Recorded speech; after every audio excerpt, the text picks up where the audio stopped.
Hello friends, welcome to my channel Success Ki Pudiya. In this channel, we will learn the contents of geography. Okay, this is the standard 7 book, part 1. तो इस video में हम लोग देखेंगे theme 1 जो इसका geographical part है, geography का पार्ट है। उसमें आप देख सकते हैं थीम ए है India and the world, Bharat और विश्व, लैंड एंड द पीपल, ज़मीन और उस पर रहने वाले लोग। तो जिसमें 3 चैप्टर डिटेल है। इसमें है geographical diversity of India, second है अंडरस्टैंडिंग द वेदर, थर्ड है क्लाइमेट्स ऑफ इंडिया। इसको मैं एक बार और आपको अच्छे से समझा दूँ। जोग्राफिकल डाइवर्सिटी मतलब लैंडफॉर्म्स के बारे में है कि इंडिया का जो लैंडफॉर्म्स कैसा है। अंडरस्टैंडिंग द वेदर, वेदर के बारे में बताया गया है।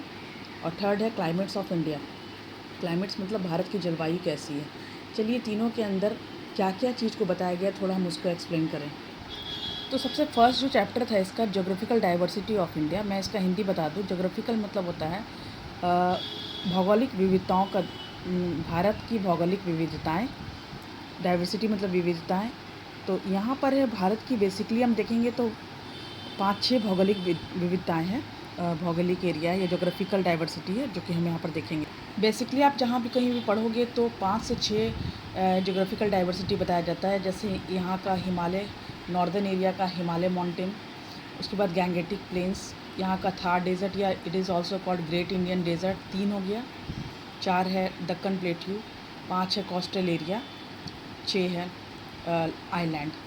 बट क्लास 7 की जो एनसीईआरटी है उसमें उसको थोड़ा सा और भी पार्ट दे दिया गया है। जैसे द हिमालयाज़ है, हिमालय के अंदर ही टॉपिक ये सारे आ जाएंगे। How the Himalayas were formed, the cold desert of India, तो ये सारा हिमालय के अंतर्गत आ जाएगा। अब हम लोग देखेंगे गैंगेटिक प्लेन्स जो कि हम अभी देखे थे।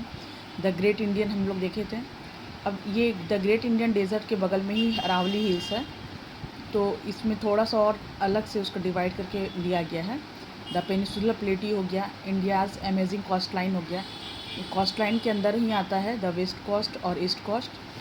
इंडियन आइलैंड हो गया, आइलैंड में लक्षद्वीप आइलैंड, अंडमान निकोबार, ये आइलैंड के अंतर्गत आ जाता है। The delta in West Bengal and the Sundarbans, ये अलग से दिया गया है। The hills of the north east, north east का जो हिल्स है जिसको हम मैप में देखें, जो इस एरिया में हिल्स है उसके बारे में कहा गया है। तो ये कहने का मतलब कि नॉर्थ एरिया में ही हमने इसमें बेसिकली, और सब सारे बुक आप पढ़ोगे या पुरानी एनसीईआरटी में 6 ही बेसिकली फिजिकल फीचर्स बताए जाते थे, ज्योग्राफिकल फीचर्स भारत के। लेकिन अभी जो न्यू एनसीईआरटी उसमें कुछ इस तरह से विभाजन कर दिया गया। मतलब ये टॉपिक था, उसके अंदर का मैंने बताया है कि the hills of the north east को भी इसमें शामिल किया गया, उसका भी डिटेल किया गया है। The delta in West Bengal और सुंदरवंश को भी अलग से डिटेल किया गया है। तो इन सारी चीज़ों को, टॉपिक को पढ़ना आप यहाँ पर देख सकते हो। और इस तरह से अब हम लोग देखेंगे चैप्टर 2 जिसमें अंडरस्टैंडिंग द वेदर देखेंगे, जिसमें सब फर्स्ट टॉपिक है weather and its elements, weather और उसके कारक। सेकंड है वेदर इंस्ट्रूमेंट्स, वेदर इसमें एलिमेंट्स ही दिया गया है टॉपिक में, और इससे रिलेटेड जो कौन सा इंस्ट्रूमेंट यूज़ किया जाता है, कैसे यूज़ किया जाता है, सारा डिटेल किया गया। उसमें फर्स्ट टेम्परेचर है, फिर है प्रेसिपिटेशन यानी कि वर्षण है, थर्ड फिर है सी एटमॉस्फेरिक प्रेशर वायुमंडलीय दाब, विंड हवा, ह्यूमिडिटी आर्द्रता है। इसके बाद एक टॉपिक है वेदर स्टेशन पढ़ना है, और उसके बाद पढ़ना प्रेडिक्टिंग द वेदर मतलब मौसम की भविष्यवाणी कैसे की जाती है।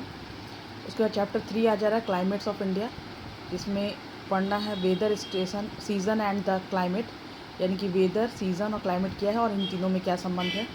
सेकंड पढ़ना types of climates in India, Bharat की जलवायु के क्या प्रकार हैं। फिर factors determining the climate, determining मतलब निर्धारित करने वाले कारक, निर्धारण करना होता है। तो भारत की जलवायु को कौन कौन से कारक निर्धारित करते हैं, उसमें फर्स्ट है लैटीट्यूड यानी कि अक्षांश, सेकंड है एल्टीट्यूड यानी कि ऊंचाई, प्रॉक्सिमिटी टू द सी मतलब प्रॉक्सिमिटी मतलब निकटता होती है, समुद्र से निकटता, विंड्स मतलब हवाएं, टोपोग्राफी ऊंचावच। फिर एक अलग टॉपिक है मानसून के बारे में। फिर टॉपिक है क्लाइमेट एंड आवर लिव्स मतलब जलवायु का हमारे जीवन से क्या संबंध है। फिर नेक्स्ट टॉपिक है क्लाइमेट्स एंड डिजास्टर यानी कि जलवायु और आपदाएं। इन आपदाओं में आ जाता है साइक्लोन यानी कि चक्रवात, फ्लड्स, बाढ़, लैंडस्लाइड्स, भूस्खलन, फॉरेस्ट फायर्स मतलब कि जंगल की आग। और लास्ट टॉपिक, इंपॉर्टेंट टॉपिक है वर्ल्ड रिलेटेड क्लाइमेट चेंज। इस तरह से क्लास 7 की न्यू एनसीईआरटी बुक में इतना पढ़ना है ज्योग्राफी में, पार्ट 1 में। आई होप कि ये वीडियो आप लोगों को पसंद आएगा। Thank you.